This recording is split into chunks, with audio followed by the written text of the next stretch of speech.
car, as I mentioned earlier on, so Murat in a very precarious situation, but he often finds himself in these places. He doesn't qualify as well as he races. Up front, they are getting with Lee Aberdeen and Luca Varani, not very far apart at all here. But I just want to see how Alistair Haig deals with Marcello Kessler coming around the old hairpin.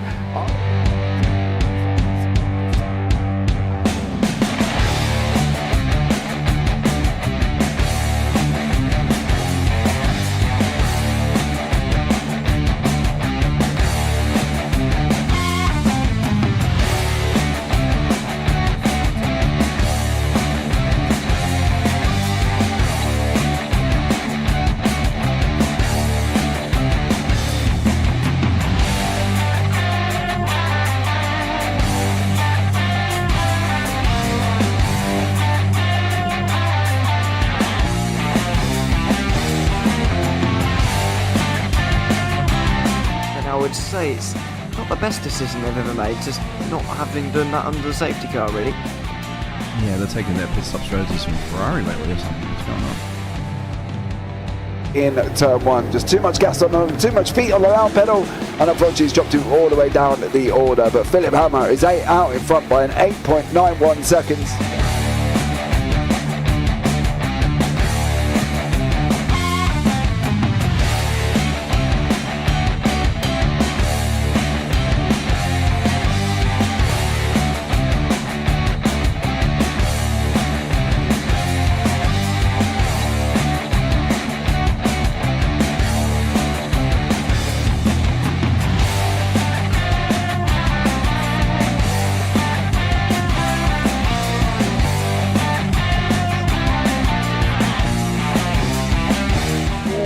Dan Michael is a wall there, sir. And it definitely doesn't want to be hitting that earlier on as well. Difficult, the understeer is in the dirty air through that final corner because it's such a long corner and you get dragged off into the grass very easily. He'll have the slipstream down it towards the chicane. Peterson was briefly alongside, but that slipstream has saved him and kept him in third. Yeah, Varani now lost a little bit of time to Aberdeen, about half a second. Peterson is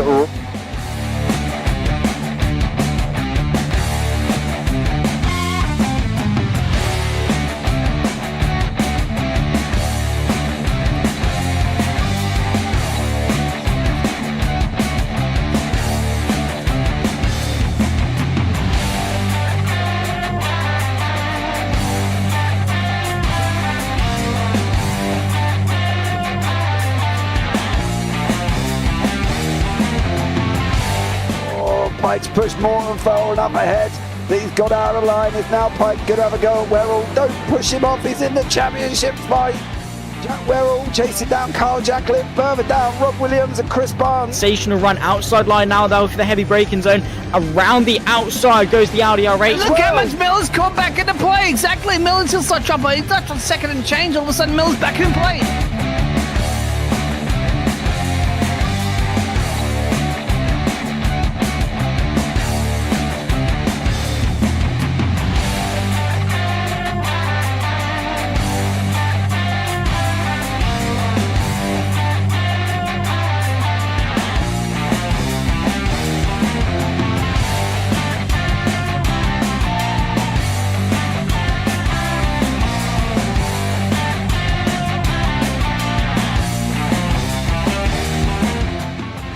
Moving on to the back end of Phil Jocelyn. So there's been a lot of movers and shakers in this first 2 laps here for race. Absolutely serious racing league. Everybody's a lot of fun. Yeah, and it's all about the entertainment. So I hope everybody is enjoying themselves out there in the chat. We know that Ron is enjoying himself watching. And Burger King machine's off into the grass a little bit there. Is that really bunching up now?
Does he have it? Medeiros is going to get it.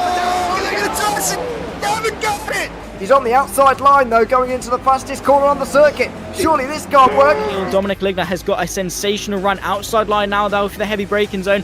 Around the outside goes the Audi R8. Look how much Miller's caught back into play. Exactly. Miller's still such chopper. He's touched on second and change. All of a sudden, Miller's back in play. Can Barry do it? Big Barry's going to do it.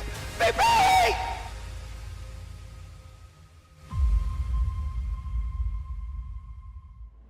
Welcome along, everybody, back for some radical S10 racing cars around the Racing Road Atlanta in America for our round 7. Bathurst is coming up next. That'll be an exciting one, but for now, we're going to sit here in the United States of America. We, being Mr. Dean Beagles and Mr. Adam Hedgecock, will be alongside me in the booth there. How are you doing, Mr. Adam? Oh, by the way, happy birthday, Mr. Adam. Congratulations on your birthday, mate. Another lap around the sun is done.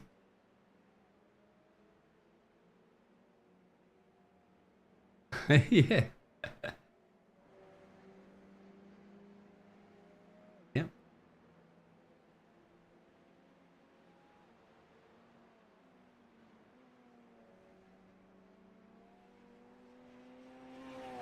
It should be. And Mega, speaking of the championship standings, if you'd like to go over that for us, please.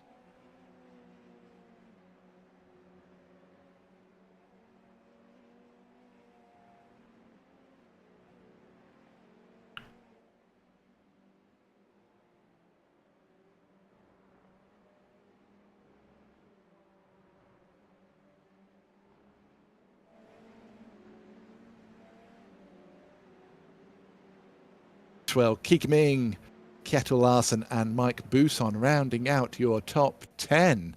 Then we have Aaron Bremer, Kane Halliburton, Maximilian Schreider, Paul Crabb, Christoph Lipp and James Ibram. They are your top 16 pros. Sorry about those technical difficulties, my friend. You were muted there for a minute from last week when I had my ear infection. I do apologize about that. Thank you very much for letting us know. Phil across the pond out there. And, good evening. We got quickly a little bit here, my friend, to go over those AM standings. Of course, yeah. AM Championship as it stands, Kim Andre Bjorkland still leads the way there with Gordon Haig and George Gonzaga rounding out the top 3.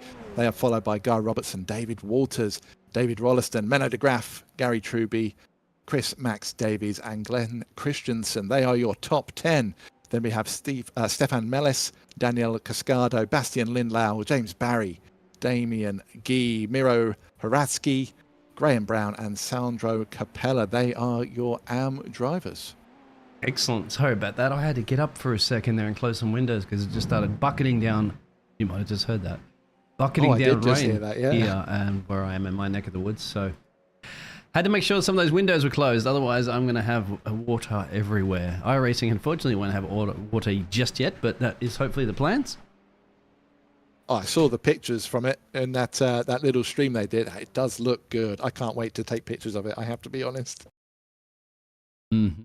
Yeah, there you go. And of course, we know you do take pictures. You saw the ad at the start there. So if you do require your services, what is it? It says you're in the...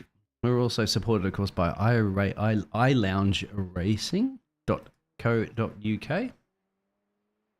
And, of course, Mr. Adam, you can find your information there as well in the description, because we are going to our lone qualifying session right now, my friend. What are the sort of times are you expecting around here?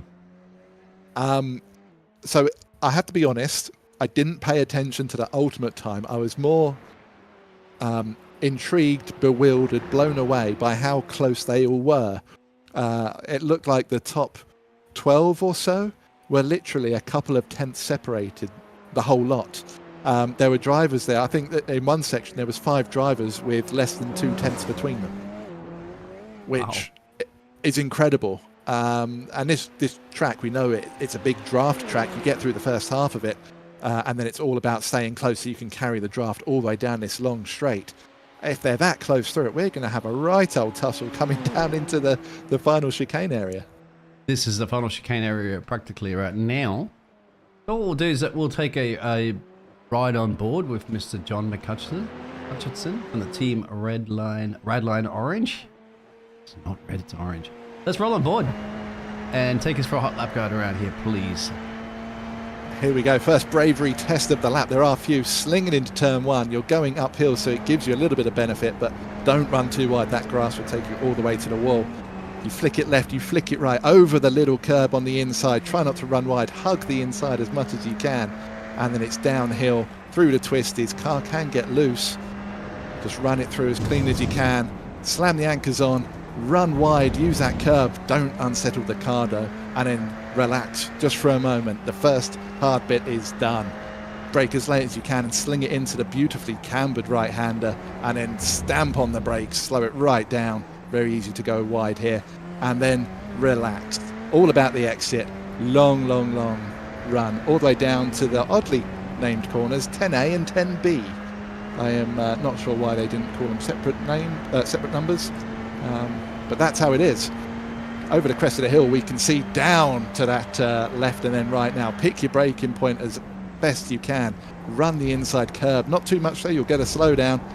And then on the power as early as you can, over the rise of the hill, watch the rear of the car, it will get light on you, and then flat out through the last corner. And that is my finest Martin Brundle impression for a lap around Road Atlanta. Very nice. You gotta hug the apron like your favourite grandma.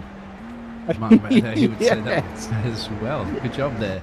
For the birthday boy, and just to elaborate there, because I spoke to you quickly about as Baba goes to the top of the timesheets, while you're muted about your birthday there as well too. What did you want to say?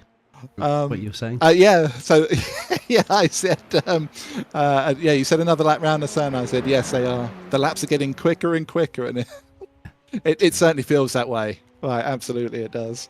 Isn't it? It's interesting because when you're younger, it goes really fast, and then it kind of slows down at some point. I think, what is it? Your 20s? I'm not quite sure. Somewhere around that. I think everything runs slow in your 20s because you're hungover for most of them. Yeah, true. And then it starts to pick up again, but then it gets slower again. Phil's a little older than all of us, actually, so he might know. So, yeah, and then when you're really retirement age, and that's the time goes really slow. It slows down again. I don't know. Phil's saying that's it. Oh no, that's still a while off from that. Yeah, I mean, enjoying the 40s, I can tell you that much. Definitely enjoy being in the 40s. So, yes, Borgland there for the Norwegian driver, getting right up in the mix there for the AM class. As I said, P2. Wow. Actually, yep, not the AM class. He is, so I figured out why it's an odd colour. Whenever you look at a driver, it puts that yellowy, greeny, orangey colour. That's right. On them, so it changes his normal blue to that colour. Yes, that's absolutely correct. We can see we're on Snyder at the moment, who there is not showing a class. That's the reason why it's coming up with the black there. So I don't think I can get that result in time actually for the race. Look how close those times are as well. I was saying about it, like in practice, that they were incredibly close. That's insane. You got Baba, almost 4 tenths out. And then from there, another 3 tenths takes you down to 7th. And then another 3 tenths takes you down to 13th. That's insane. That's like Formula 1 pace almost you're looking at with the times. Probably even quicker. Jürgen Frank does the same time as Erin Baba at the top. Wow. Yeah, this only goes to 2 decibels, doesn't it? And that's what we're saying. At 115.3, I'm saying 115.34, I guess it's rounding up in our software, but on the screens you can see 115.339 to rounded to 3 decimals actually, not 2. On our software it's only 2, my friend, but it's a little bit more on the screen. Now I know in the outside motorsport world, whoever sets the lap time first. takes the position. I'm assuming it's the same for the software. I'll have to be honest. In all my time of using the software and watching streams that have run the software, I've never seen a dead heat. So, true. What about Jürgen at the moment? See, what we are looking at in this machine, he's the one that's on the identical time. Now, as Baba on the track, Baba is, you can see, only a green for the second sector, purple for the second sector for Frank, but not an improvement on first and third. So we'll see between these two gladiators. Who's going to steal the top spot? Unless, of course, somebody else comes in there and does it. That's very much a probable possibility. So there it is. Jürgen takes it, this time around by 13 thousandths of a second. And can Bubba respond? Doesn't look like it. That's very slow. Just, yeah. Has he run out of fuel? I'm not sure. He just crossed the line. Yes. And he hasn't parked it. Now he's warming it up, so he does have enough time for a couple of laps. This one, of course, will be his out lap. So in the GT3 world on iRacing, which is what I'm more familiar with, there is a tactic where you... No, he has parked it. Yeah, he parked it. There is a tactic where you do a couple of really slow laps, bring the car in, and then absolutely hammer it on your third lap. I am wondering if... at the time, I thought maybe that's what he was doing, but having put lap times in, that wouldn't be the case. Everybody's pulling over. Every single car I go to at the moment is pulling over. Finish off the... Yep, they have all finished off their qualifying session. It's probably something that's in their chat as well, too, or race control chat, to say qualifying's over. Even though we still have a couple of minutes left on the counter.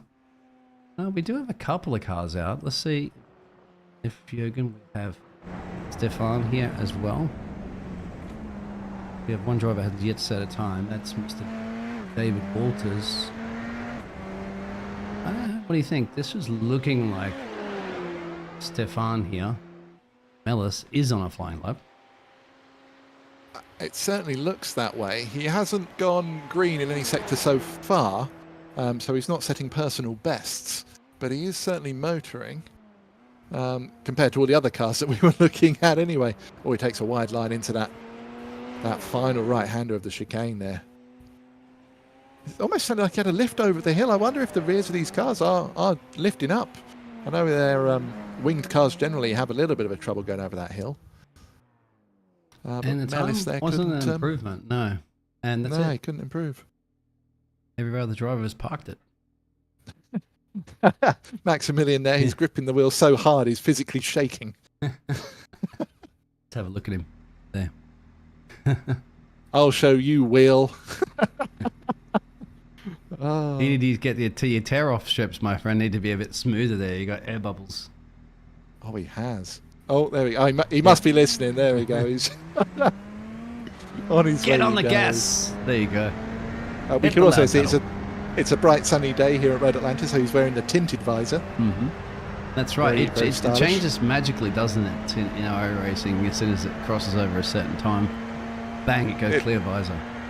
It freaks me out every time I see it. I'll be on board, like looking at someone, all of a sudden they're staring back at me because the drivers don't blink. They are so in tune with their vehicles, they don't blink.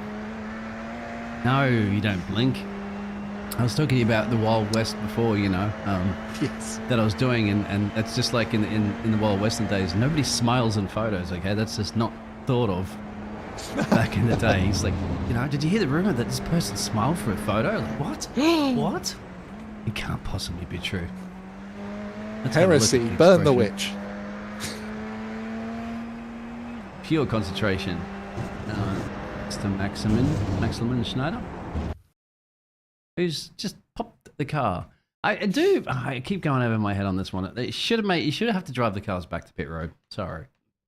You're in a proper racing simulator here. Should be made do that. Agreed. All right, we'll see if we got the gridding up at the moment there to show you the grid. There it is, my friend. There we are. Jürgen Frank takes your pole position ahead of Erind Baber in P2. Kika Ming and I was going to say Philip Lip. It's not Philip Lip at all. It's Christoph Lip. That P throws me. On row 2, Tim Bertie and Kim Andre Bjorklund, your leading AM, are on row 3. Mike Buson, Maximilian Schreider, Rudolf Nagal and Gordon Haig round out your top 10. John McHutchinson leads Kittel Larson in 11th and 12th. Owen Bremer, Gary Truby, Menno de Graaf, Guy Robertson, Stefan Mellis, Damien Guy, and then last but not least, David Walters round out your 19-strong field. Thank you. You're welcome. We're going to get ready to go. Now, penultimate round is Bathurst is next. Unless I'm all wrong on that one. Pretty sure I'm correct. We would get really cool. This restart, my friend, you can see them. They go around the corner as well, too, on this one. So very, very interesting. Let's go racing. Yeah, it's lights out and off they trundle, or something along those lines. We see, who was that? Baba. Brilliant start from Baba there on the outside. Manages to get the move done down into turn 1. Beautiful start from Baba there. Frank just didn't seem to get the transition going. Is he going to hold it going into the top of the hill? He is. Oh, a little bit of a touch. Baba goes wide. You're going to get a slowdown there. That's a big slowdown. Can he avoid the drivers coming on? Oh, Kika Ming just glances him, gets away with it. Not quite sure how, but that puts Kika Ming up into second place. Christoph Lipp in third. Bjorklund, our lead am, up into fourth. And Baba is still serving that slowdown. Oh, what a nightmare of a slowdown as well, too. There's some nice battles going on at the moment. We'll show you that live timing tower. You can also show at the moment they see those position gainers and losers, but that man at the moment has gained it. So Jürgen Frank back into lead of this race after losing that position off the start. Keep an eye on Christopher in the background here, try to bring it. Good strips, straight line slipstream. And into, as you said, the all-important final couple of corners. Ah, you need to get the power down as early as you can with a car right in front of you and right behind you. It's not easy. Well, wasn't sure who that was. I think that was Boos on there, having a little look on the inside of the final corner. You have to be brave and have a compliant darts partner to go through there too wide. I can tell you that for nothing. A bit of a bird shuffling around going here, so Mr. Snyder making his way past there, Mike Booson. It's also thinking about getting the opportunity there for the 16 machine. That's Mike there, and in the background there's Larson and the green and white machine. They are fast and they're furious. These things look so much more quicker, aren't they? Driving. I think with a track like this, because there's a lot of cameras at play, it makes them look more like go-karts, and it's brilliant. You see them jostling around, literally throwing it into corners, using the cameras where they can. It's wonderful to watch the speed they pick up. It's a very, very fast and flowing circuit. Even the braking zones aren't particularly heavy, with the exception of the final 10A, where you do have to slam the anchors on fairly aggressively, but even then you're on the power straight away. Wonderful, absolutely wonderful to see them bounce around. There's a teammate exchange route just before there between the SimRC crews. You saw them for the overtake passes, and here's one at the moment. Christopher Lipp having to defend off Auckland. Very, very quick, feisty Norwegian driver trying to find his way past. He's already gained 2 positions in this race as well. He has. There we go. We've had a couple of crashes, unfortunately. Let's have a look at this one from Stefan Mellis. To Stefan Mellis, Sami. Oh, that's too much speed. Yeah. Too much. You could see that a mile off. He was, hold your brakes, be predictable, gets away with it. That's right. Oh, that's Damien Lee there that just manages to avoid that one. Loses the place, of course, but doesn't have any damage on the car. Back to live pictures. So our race led up right up the road. Here he is. No problem. 1.4 ahead of Ming. We saw this before, didn't we? A couple of rounds ago. Ming, when he gets in his groove, he's impressively quick and can be there or thereabouts. Was it the Sebring round? I think it was, wasn't it? Where he was right up there and didn't really disappear from the mirrors for a majority of that race. Bjorklund, though, what a drive from him so far.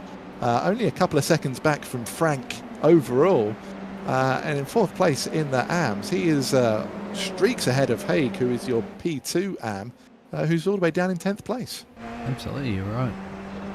Good catch on that one. He's Auckland. Riding on the chicanes as you basically barely see anything but a car's exhaust up the road there. And you've got a lot of faith right now in the driver that you're following, that their braking point isn't similar to yours, and also that they're accelerating, otherwise you're tangling straight into the back of them. This is where you get precision racing at its finest. It's great to watch. I've not driven these cars, so I'm not quite sure how much you can see past the car in front when you're when you're in the heat of battle. But yeah, you're absolutely right. Having the faith and belief that the car in front of you is going to just continue going full beans. See Bjorklund having a look up the inside into 10A, gets it done before 10B on the power. Beautiful move from Bjorklund. P3 overall from the AM. Wonderful stuff. Absolutely, yeah. Told you it's a Norwegian on fire here at the moment. Oh, but it's coming back. Is he going to be able to hold off this one? No. Yes, he can actually, sorry. Who was that? Was that Bubba that went through? Now, the Bubba... we did this right. It was Bubba, of course, at the start of the race. Remember, that went off wide and had that slowdown. Now has to make his way back up to the field. And doing it. P4 currently at the moment. Very opportune from Baba there. We saw Lip. He was having a look, wasn't he, at Bjorklund, trying to get that position back. Almost looked like he had a run and then realised he had to go defensive to try and keep Baba back. But Baba was saying, thank you very much. I will get involved with this, and threw it up the inside himself. Wonderful stuff from these three. And they're still building a gap from the guys behind. Have a look at this replay of the situation. There it is. Oh, that's a moving. late move. I don't know if he just didn't want to be a part of that party anymore and says, nah, but then he comes back because they just chase through. Maybe he thought, okay, Bubba's going to get past me anyway. So that Bubba passed. We're talking about Larson at the moment. That's currently behind. And then, you know, let them tangle, as they almost did there too. They did. I think it's one of those things, you have to be aware of who you're actually racing. Now, we know there's not a lot of difference between the front guys, but sometimes you just have to say, hey, you know what, that guy's faster than me, you go ahead, I'll follow you, you drag me along, you know. And I think that's what we saw there, running wide a little bit from Lip. Let Baba through. Baba's now ahead of Bjorklund as well. He's not hanging around, he's going to go after Ming as quickly as he can. But Baba back up into P3 after that horrifying start. I don't think you mind me saying, running wide like he did. I know he got a little bit of a touch from Frank, but that was not the start he wanted. I don't know what's happened to John, because John's gone in the pit road at the moment. So he was setting a pretty quick lap. There's the contact. Oh, and forced into the fence. Was that a big lockup? I see a lot of smoke from the car on the inside as well. I'm not sure who that was. And then he had a big toe back to pit road as well too. It's going to cost the Scotsman a bit of time. And Guy Robinson as well too has been in and out of the pit road. Currently running in P18. 2 positions lost. So, but battles are still brewing for P4 and P5, as you can see on your score sheet. And then the Larson train from P6 downwards. There's Larson. And just behind Larson, as you can see, a couple of gaggles of cars right there. A couple of teammates to deal with, and then the orange machine of Mike Booson.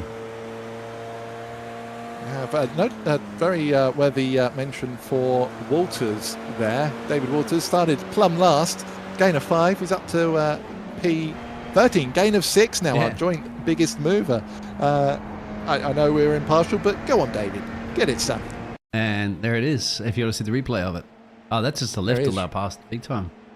He is, but let's call it like we should. Epic move round the outside of turn 1. No confidence to send it like he did. No, again, I think that's what we were saying about literally just before. Like maybe Truby thought, you're not really my battle. You're quicker than me. Who's that having a little moment? The 88 Bjorklund. machine. Bjorklund. What has happened to sure. Bjorklund there? And I'm surprised I don't have anything from race control at all. No, I don't see anything there either. So he maybe just come off into the track a little bit, because it's a certain amount of notifications that we get from race control. If it is, you have to go off the track for a certain amount of time in order for it to appear for a message with us. So looking at his traction there, I think he's cooked his tyres a little bit. So I'm wondering if he got a little bit of a half spin on the go. Sort of not enough for race control to pick it up, but just enough to basically lose those positions. And yeah, it looked like he was struggling coming out of the final chicane on traction. So maybe need a lap or two. Oh, the crunch as he went over the curb. He's driving a little bit angry right now because his lead that he had in the AM class is down to 1 position, 2.3 seconds. Haig is now right behind him. Jesus, like rolling on a wooden roller coaster, like bum, bum, bum, bum. Track is aggressive. Especially when you're in the cockpit view, of course, then that's what you know the drivers are. That's what you drive in. Unfortunately, as much as you would like to, Mr. Adam driving like T-cam or driving nose cam or external camera. You can't do Third it in person. iRacing. Third person, yeah. So he just I dropped. was, Look at that. He was right up the tailpipe before and scrubbed off of that speed. So definitely something punishing, as you said. Maybe the tyres. We don't know. Could well be. Something is not quite right with that machine. Gordon Haig has just been passed by Aaron Bremer there. So Haig down to 11th now, which is not great for him in his charge. He was right behind Bjorklund, who's now gained a position back against Buson. So Bjorklund trying to make up for lost time. I tell you what, further down this order, it's manic. Positions changing all over the place. And this man, at the moment we're on board with, Larson, he's the IGL Coatings e-racing. He's just been holding off this pack behind, so he's doing a good job defensively. You know how hard it is to defend. We've seen some fantastic overtaking around here. Some of the drivers are setting it up on the inside at the right time, making the car stop, getting the overtakes done, but nobody's getting it done on Mr. Larson. He's gained 7 places in this race, and he's looking to hold on to this P5 as best he can. Is he hugging P5 like his favourite granny? Yeah, there you go. And let's not forget who he's got behind him as well. Bertie and Scheider, both SimRC drivers, so we know how quick they are, and we've seen how quick they are over the season. So Larson, phenomenal job so far. Absolutely driving the wheels off that machine, and yeah, like you say, holding on to P5, gain of 7 positions.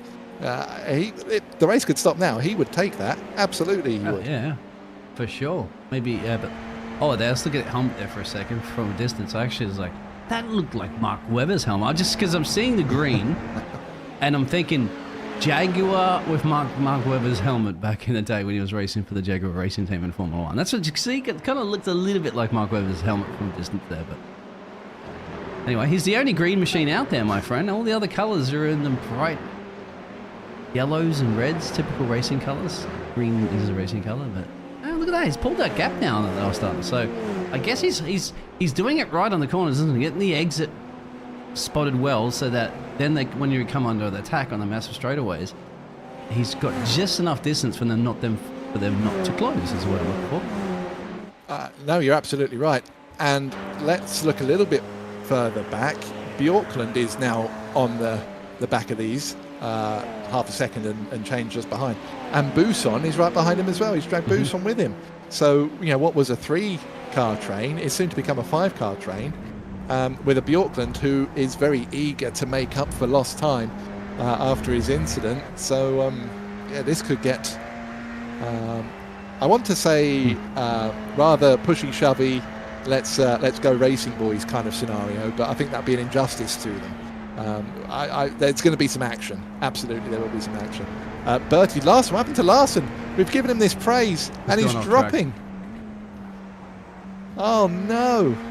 I have to see where Larson's gone off. No.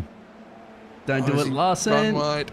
Stay off the... Yeah, it's the same spot as well, too. So that's your popular... That's where you get your fold-out chair, Phil, to watch this race at this track. Right there. You do, and we called it on that qualifying lap as well, didn't I? Saying about the grass. Oh, what a shame. That is the last time I listened to you about praising a driver and how well they're doing.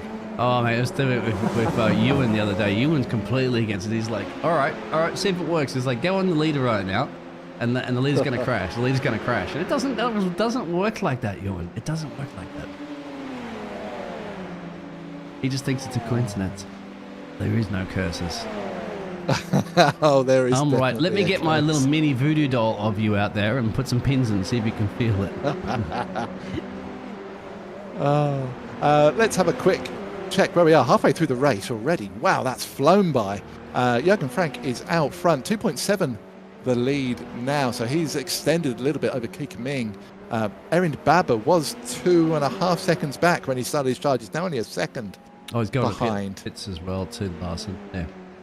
Yeah, but definitely got some problems that with that car. Real quick there too, Damien Glees had a crash and it's forced him into pit road, which he currently is right now, sitting in there for 2 minutes and change. And this is probably a heavy impact, always pulled off, or a technical issue. That's a technical issue. Yeah, that must have He been. deliberately parked it off the racing line, and pulled off kind of thing, and it goes back to pit road. Still sitting there at the moment, so yeah, you know that for a fact. Yeah. The cat's jumped on your keyboard, or sorry, on your racing sig rig, or somebody was telling me too the other day about their cat was underneath the pedals. Don't. What has this happened to you as well? Probably happened to almost everybody. JPB GT4 Series finale. Mark Fletcher, Adam Hedgecock going for the team championship. We needed, it was a 4-point swing in the end. Midway through the first race, my cat pulls out the graphics card cable. So the screen goes blank. Oh, you didn't have it screwed in or anything like that? Or I guess so. You can't if it's like HDMI and all that these days. I stepped on it or something there. It didn't pull it out with his mouth or anything playing. No, so I have those braided cables, and he likes the feel of them, so he kind of just chewed it and pulled it. In the middle of go straight. Was it probably always in a braking corner or something like that too, isn't it? No, I just come out of turn 1 at Jerez, so I just turn the wheel left because I know that I'd be straight off onto the grass, lost a chunk of time. But yeah, I was done over by a cat. But fortunately, we still won the team championship by 4 points. So fastest man on the track, and certainly was fastest during qualifying. Trying to fight his way back up, and that's job done. Even before you get into the corner there from Papa, so the Belgian has some serious pace. Problem is, he's got 3 seconds to catch back up to Frank. 3.4. So it could get done, or he's got to continue to put in these really low 15s. But back to that about the cats and animals and things like that, yeah.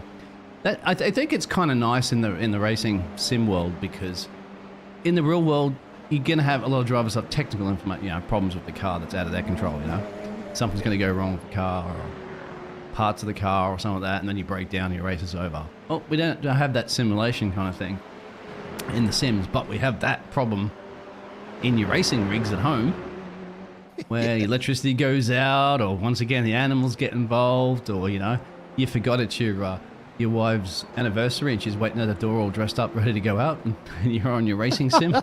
Things like that occur. Or your mother's staring at you horribly because you've got to take the trash out. Yeah, I can't pause it. yeah, because people said the parents sometimes don't understand racing simulators. They think it's just a game. Just pause it. You know what I mean? Yeah. All right. Well, all right. Every 19 drivers at the moment. Everybody hit pause now, and then we'll resume in a second.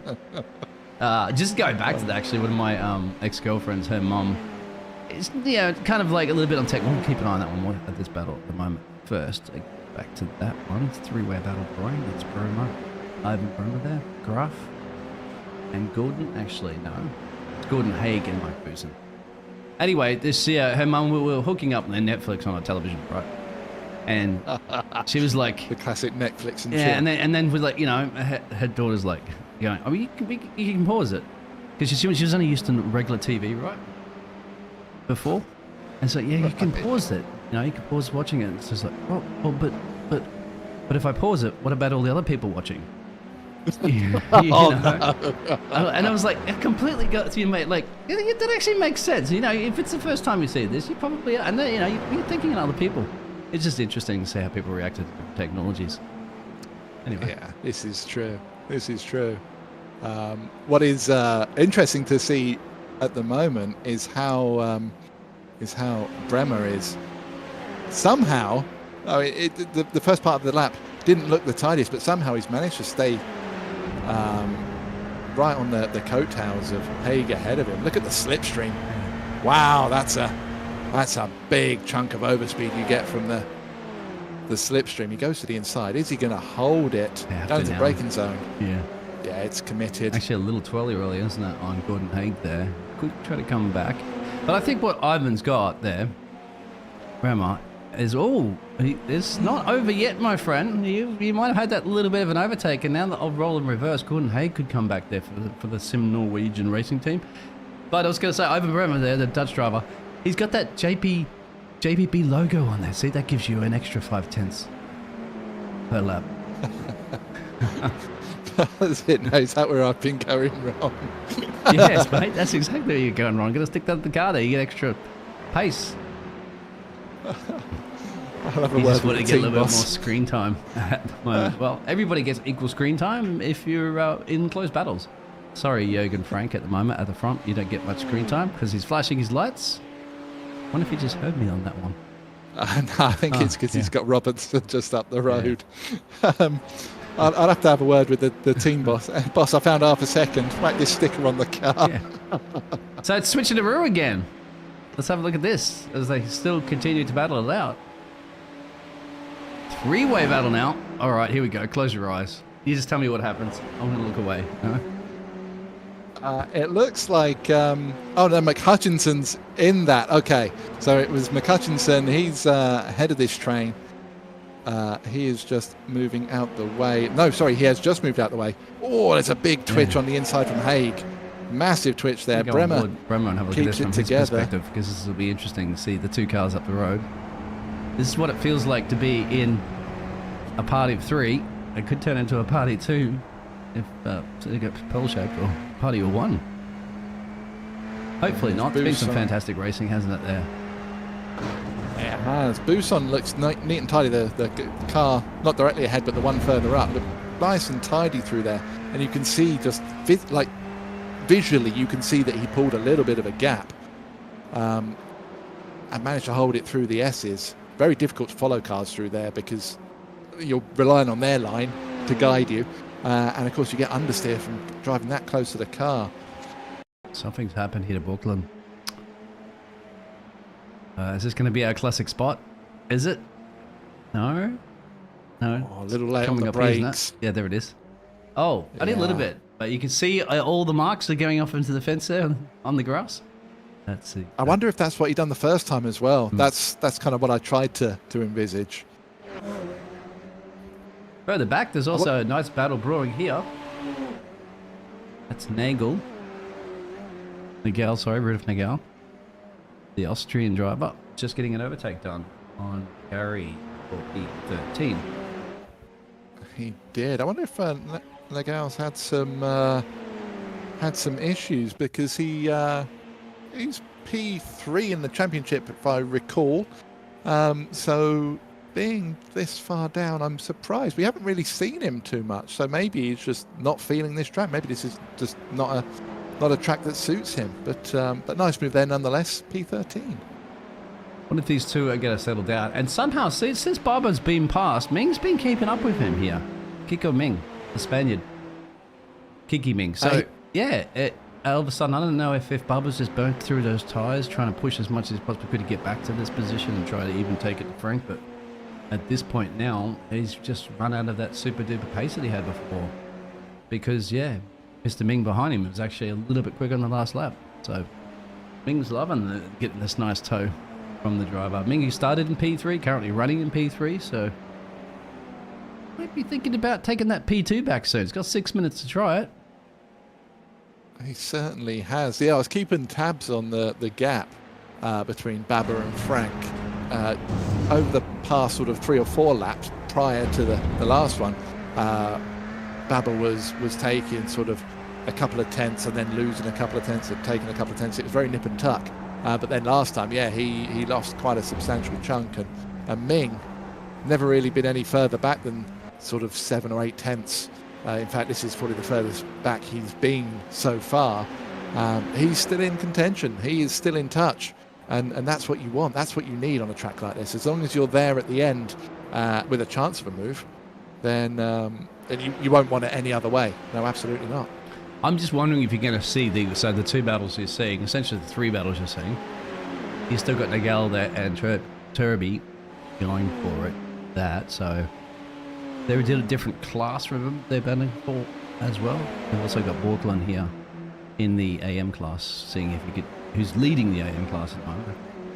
Wanting to see, it doesn't really necessarily need to take any of these positions, but hey, it's also for the glory. And as you mentioned, that battle for P2. And are they going to take a little bit more crazy risks? I guess you usually do, don't you, my friend, when it comes to the last laps of the race? Because that's the last chance you're going to get an overtake done. No, absolutely right. I think at this stage of the season, like say, we've got the last round next week at Bathurst. Now that's a roll of the dice if you're not feeling confident there. Oh, slinging up on the inside, coming down through the S's from Bremer. That's brave. McCutcheon did his best to stay out the way. Was that McCutcheon behind? No, it wasn't. That was Gordon Haig. Yeah. He completely got Gordon Haig napping through there. Or once again, Gordon Haig's not comfortable with those tyres or something through those high-speed S's and says, look, I'm better off seeing the checkered flag than seeing the fence. Yeah, could well be. But back to the point I was making, it's Bathurst next week, which if you go there and you're not confident or comfortable with the car, that could be a very quick 0 points. Oh, he's coming back So in maybe... here. Oh, last of the late breakers. You would have had to break them very, very late on that one, Gordon. Yeah, a day late and $1 short with that one. That's another one for Martin, and I use that one quite a bit. I think James does too, but we can't claim fame to that one. That one's been around a while. It's a classic. But yeah, so it might be that this particular race, they don't want to go gung-ho on the last lap. It might be that they just bank the points just in case something happens next week. I think you're right, isn't it? Take a little insurance on that one and not try to cash out just yet. Cash it all out. Lay it all on the line, of course, on Bathurst for the final race to see whether or not you got guts or glory, of course, for the championship, depending where you are in the championship and how far you want.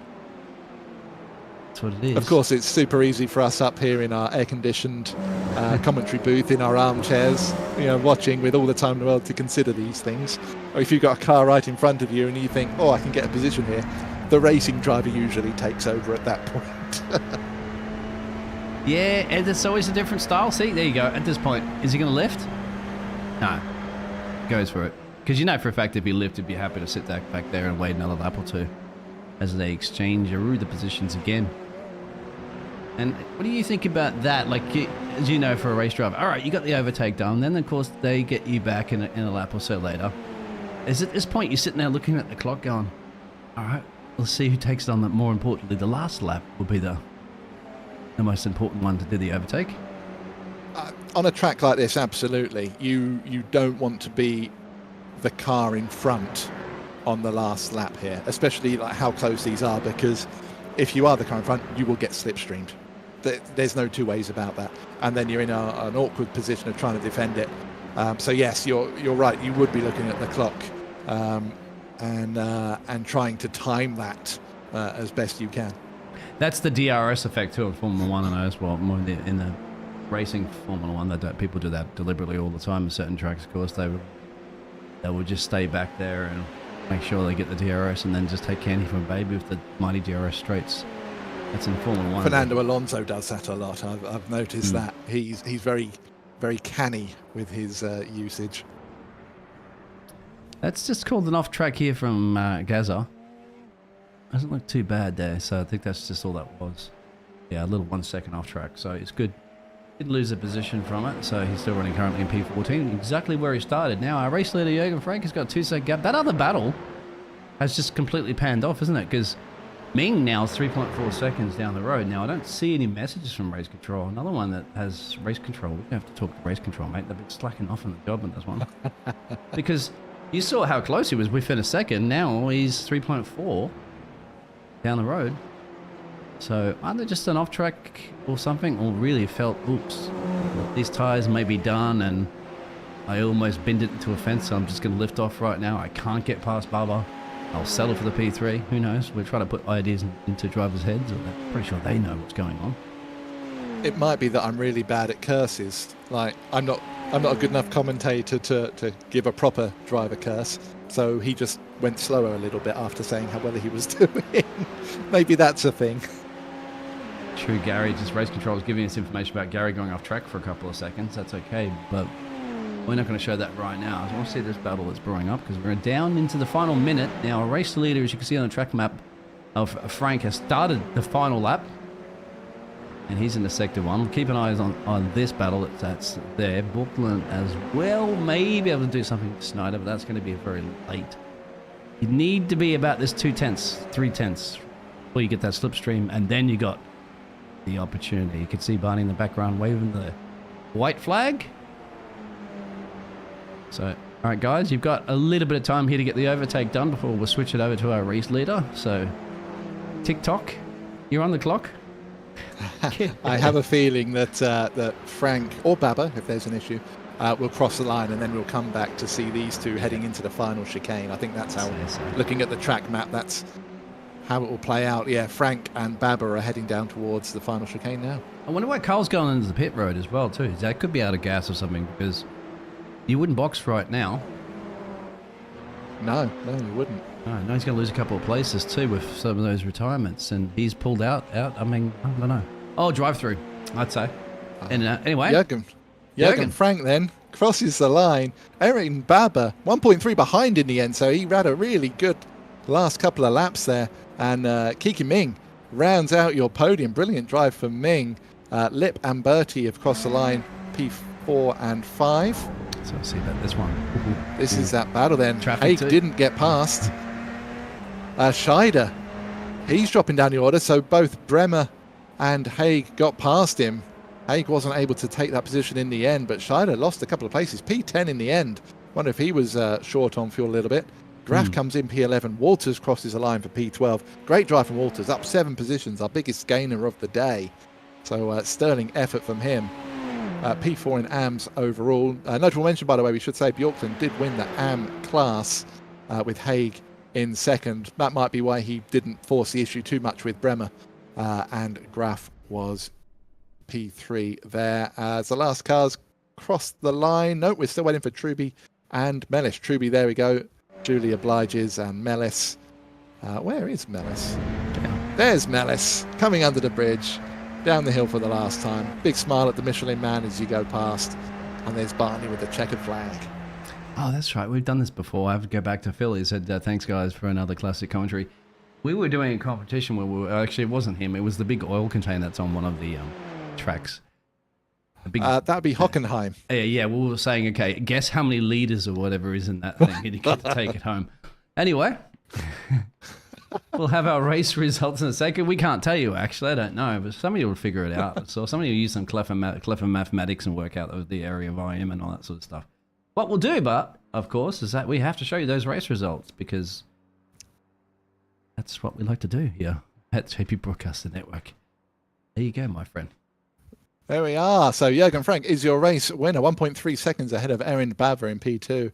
And as we said before, Kika Ming, another sterling drive from him, P3, rounding out your podium. Then we have Lip and Bertie. They are your top 5. Kim Andre Bjorklund wins the AM category with a brilliant drive into P6. Given all of his trials and tribulations, I think that's the most he could hope for. Mike Busson, Iron Bremer, Gordon Haig, your second place AM, and Maximilian Scheider round out your top 10. Then we have Menno de Graaf, David Walters, Rudolf Nagel, Gary Truby, and Stefan Mellis. They are your top 15, and they are the last of the cars on the lead lap. We then have Guy Robertson, John McCutchinson a lap down, Kettle Larson, who was driving so brilliantly up until his issue, way down in 18th and 2 laps down. And then Damien Guy, we saw a little while earlier, just driving into the pits with what looked like a technical issue. He was 19th and last. Show his name up there too for some reason. But we do have one of the drivers that should be happy to talk to us. Certainly we'll be happy with the race results here this evening. If you'd like to bring... Oh, you still can't do that yet? I still can't do that. Still, I'm not right. blue. You're going to have to shoot a message on that one. We'll get the powers at B. But we will bring in Jürgen. Welcome along to the... interview room, my friend. Jürgen, congratulations. You won the race. Yeah, thank you. Good evening. Good evening, Jürgen.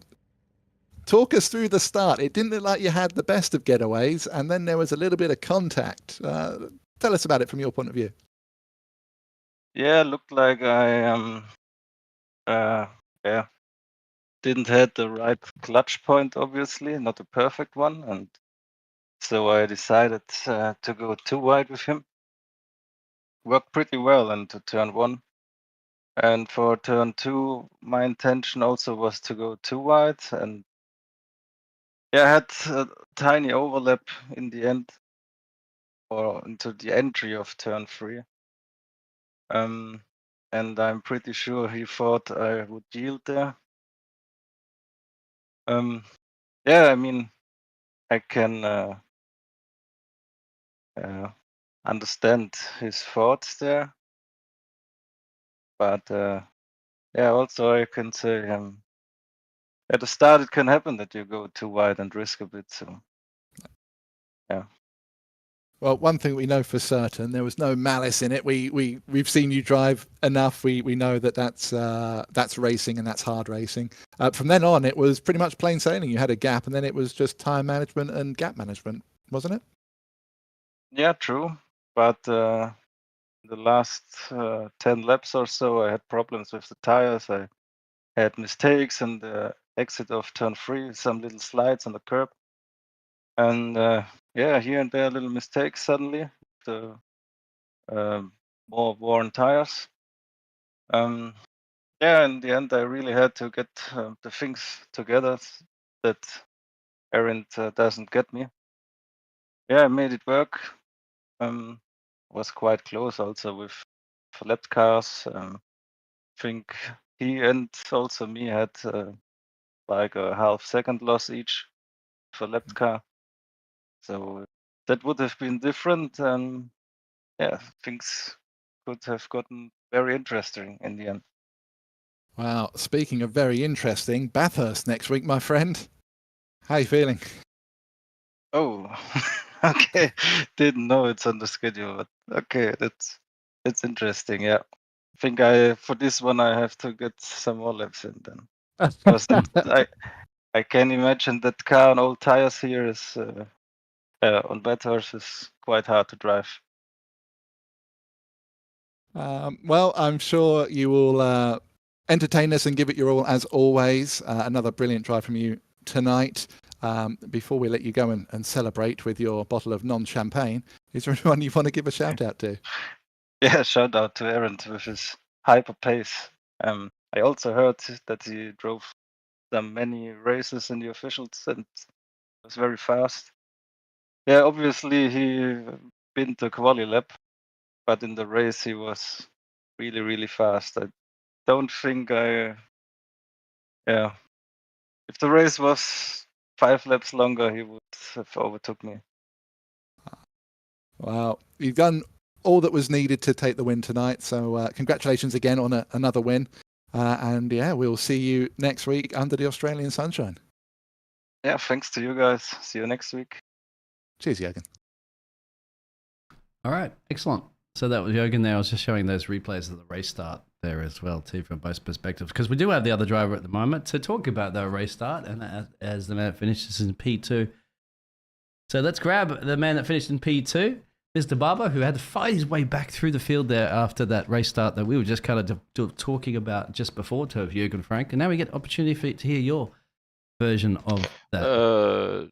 Hi, guys. Hello. No, nothing special, really. Just I thought I cleared Jürgen, and I didn't know we were going to go too wide there, because normally it's unnecessary to go there too wide on the first lap. I don't know, but it's okay, no problem. I had a slightly better start. And then, yeah, as I said, I thought, yeah, we will just, one of us will lift or something, and then overtake each other on the straight, because there is a big straight on the last corner. So yeah, before the last corner. So yeah, that's what happened. And then I was on my charge to get him back, but then like on Laguna, a bake marker, it slowed me down into the S curves like 1 second. So I lost almost 1 second there, and then it was pretty much over.